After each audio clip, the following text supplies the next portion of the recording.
Hi hello friends, chill out with Soumya. Kapilar திரும்பி வந்ததும் அவர்கிட்ட கேட்கப்பட்டதை விட அளவன் கிட்ட தான் அதிக கேள்வி கேட்கப்பட்டுச்சு. அவன் அனுப்பப்பட்டதும் அதுக்காக தான். வேந்தர்களுடைய பனைக்கல குட்டில்னு நஞ்சு சேகரிப்பு இருக்கான், எந்த வகை நஞ்சுகளை அவங்க வச்சிருக்காங்கன்ற பல செய்திகள் தேவைப்பட்டுச்சு. அதனால தான் கபிலருக்கு உதவியாளனா அளவனை அனுப்பி வச்சார் தேக்கன். அளவனுடைய வேலையை எதிரிகளே பாதையா குறிச்சாங்க. கபிலரை அழைச்சிட்டு போறப்பவே ஆயுத சேகரிப்பு இடங்களான படைகள கொட்டில்கள் 3த்துக்கும் வழியாதான் சாகலைவன் அழைச்சிட்டு போனான். வேந்தர்களுடைய போர் ஆயுதங்கள் வைக்கப்பட்டிருக்க இடம் எவ்வளவு பெருசா இருக்குன்றத காட்டுற உத்தியாதான் அப்படி செஞ்சாங்க. ஆனா அதுவே அளவனுடைய வேலையை குறைச்சது. படைகள கொட்டில்கள் 3ம் எங்கெங்க இருக்குன்றத முதலையே பார்த்துக்கிட்டான். அப்புறம் அவங்களுக்குள்ள பேச்சுவார்த்தை நடத்துறப்போ நீ வெளியில் இருன்னு கபிலர் சொன்னதும் வெளியில வந்த அளவன் 3 இடங்களையும் போய் பார்த்தான். அளவன் சின்ன பையனா இருந்ததால அவனை யாரும் சந்தேகமும் படல. அளவனும் ரொம்ப நேரம் சுத்தினான். நஞ்சுடைய வாடைய காற்ற நுகர்ந்தே கண்டறியும் ஆற்றல் கொண்டவங்க நாகக்குடியினர். அவன் போயிட்டு வந்ததும் முரியனாசன் அவன் அழைச்சிட்டு போனார். 6ஆம் குகைக்குள்ள மருத்துவர்கள் புடைசூழ அளவன் அமர்த்தப்பட்டான். எந்த வகையான நஞ்சுக்கள் அவங்களுடைய சேமிப்புல இருக்குன்னு அவன் பட்டியலிட்டப்போ எல்லாரும் வாயடிச்சு போனாங்க. ஏன்னா அந்த நஞ்சுக்களை எந்த வகை ஆயுதங்களுக்குள்ளேயும் பயன்படுத்துற வாய்ப்புண்டு.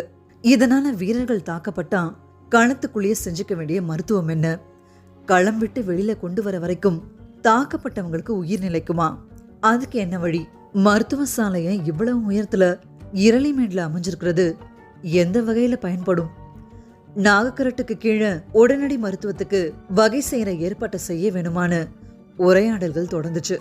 அதனால அளவன் சொன்ன செய்திக்கு அப்புறம் நஞ்சு முறிய சேகரிக்கும் பணிக்கு முன்னுரிமை கொடுக்கப்பட்டுச்சு. இங்க இன்னொரு பக்கம் பாரி அன்னைக்கு பொறுமையாவே எழுந்தான். அவன் எழுந்தப்போ எதிர்க்க நீல நின்னுட்டு இருந்தான். அவனை பார்த்ததும் தான் பாரிக்கு நினைவுக்கு வந்துச்சு, இன்னைக்கு மயிலாவுக்கான நிறைசூல் விழான்னு. வள்ளி கூத்து நடக்கிற நாள். பெண் முதல் முறையா கருவுறும் போது 9ஆம் மாதம் அவனை அவளுடைய இல்லத்துல இருந்து அழைச்சிட்டு போய் சந்தன வேங்கை மரத்துடைய அடிவாரத்துல இரவெல்லாம் வள்ளி கூத்து நடத்துவாங்க. பெண்கள் மட்டுமே கலந்து கொள்ளும் பெரும் கூத்து அது. கூத்து முடிஞ்சதும் மூத்த மருத்துவச்சியுடைய குடிலுக்கு அழைச்சிட்டு போவாங்க. குழந்தை பிறக்கிறவன அவன் அங்கதான் இருப்பா. பெண்களுடைய முதல் மகப்பேருக்காக நடக்கிற பெரும் விழா அது. வள்ளி கூத்துல ஆண்களுக்கு அனுமதி இல்லை. கருவுற்றவனை சந்தன வேங்கை நோக்கி அனுப்பி வைக்கிற சடங்கு இன்னைக்கு நடக்க இருக்கு. வள்ளி கூத்துல கலந்துக்க ஆதினியும் அங்கவையும் வேட்டுவன் பாறையில தான் இருந்தாங்க. பாரியும் வேட்டுவன் பாறைக்கு வரதா சொல்லியிருந்தான். ஆனா நேரம் அதிகமாகிடுச்சு. நீ இப்போது புறப்பட்டால்தான் மாலைக்குள் போய் சேருவாய், காலம் தாழ்த்தாமல் புறப்படு, நான் இரவுக்குள் வந்து சேர்கிறேன் நாம் பாரி.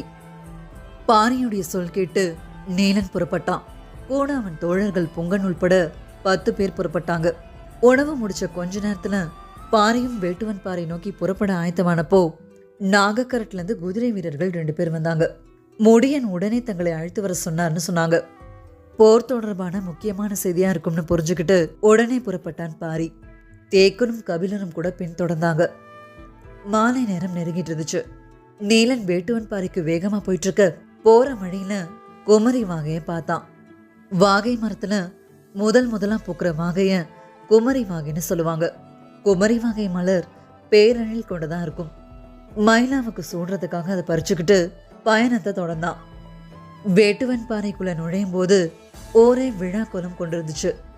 சேவனுடைய நெற்றி கொண்டை மாதிரியான கவர் மலரால மலரணி நுழைவு வாயில உருவாக்கியிருந்தாங்க. தோரணங்களும் மாலைகளும் எங்கேயும் தொங்க விடப்பட்டிருந்துச்சு. மயிலாவுடைய தோழிகள் நீலனை வரவேற்று அவனுடைய குடிலுக்கு அழைச்சிட்டு போனாங்க. குனிஞ்சு இருந்த மயிலாவுடைய முகம் நிமிர்ந்துச்சு. மாதங்கள் கழிச்சு வந்தவனுடைய கைகளை பிடிச்சு நிறை வயிற்றுல வச்சு மகவை உணர செய்யணும்னு தோணுச்சு.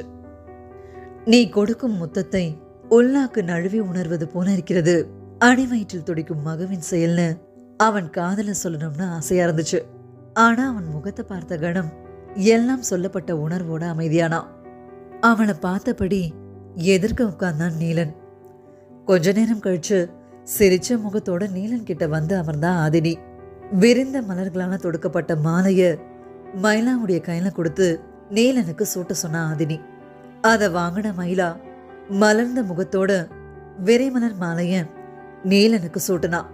அதே போல மனம் மிக்க பச்சிலைகளான ஆன படலை மாலைய நீலனுடைய கையில கொடுத்து மைனாவுக்கு சூட்ட சொல்ல அவனுக்கு அந்த மாலையை அணிவிச்சான் நீலன். ஆதினி நீலன் கிட்ட நீ கொண்டு வந்த பூவை இப்போதான் அவளுக்கு சூட்டுன்னு சொன்னான். நீலன் மறுமொழி சொல்லாம மைனாவையும் பார்த்துட்டு இருந்தான். என்ன பேசாமல் இருக்கிறாய்னு ஆதினி மறுபடியும் கேட்டதுக்கு மைனாவை பார்த்துட்டே நிறைசூல் பெண்ணின் மலர்ந்த முகத்துக்கு இணையான மலர் இதுவரை கண்டறியப்படவில்லை. நான் எந்த பூவை சூட்டுவேன் அவளுக்குன்னு நீலன் கேட்டான். அவன் சொல் கேட்டு ஆதினியுடைய கண்கள் கலங்குச்சு. அப்போதான் அதை கவனிச்சா. நீலன் கொண்டு வந்தது குமரி வாகை. வாகை பூமையா பறித்து வந்தாய்? வாகை கொற்றவை குடிக்கொள்ளும் மரம் அல்லவா? இந்த போர்க்காலத்தில் போர் தெய்வத்தின் பூக்கள் உன்னிடமே இருக்கட்டும், அவன் உனக்கானவைன்னு சொன்னான். அப்போ அவங்க பேசிட்டு இருந்ததை கேட்டுட்டு இருந்த தோழி ஒருத்தி நீலனை பார்த்து சத்தம் போட்டு, உனக்குரியது வாகை மலர் தான், காந்தல் மலர் அல்ல. அதனால் தான் உன் வீட்டை அலங்கரிக்க காந்தல் மலரை பயன்படுத்தவில்லை. அதற்கான தகுதி உனக்கு இல்லைன்னு சொன்னான். அவன் சொன்னதை கேட்டு அங்க இருந்த பெண்கள்லாம் சிரிச்சாங்க. நீ குடில் விட்டு வெளியேறு, நாங்கள் மயிலாவை அழைத்துக்கொண்டு வள்ளிக்கூத்துக்கு புறப்படுகிறோம்னு சொல்லவும் சிரிப்பொலிக்கும் கேலி பேச்சுக்கும் இடையே குடில் விட்டு வெளியேறி வந்தான் நீலன்.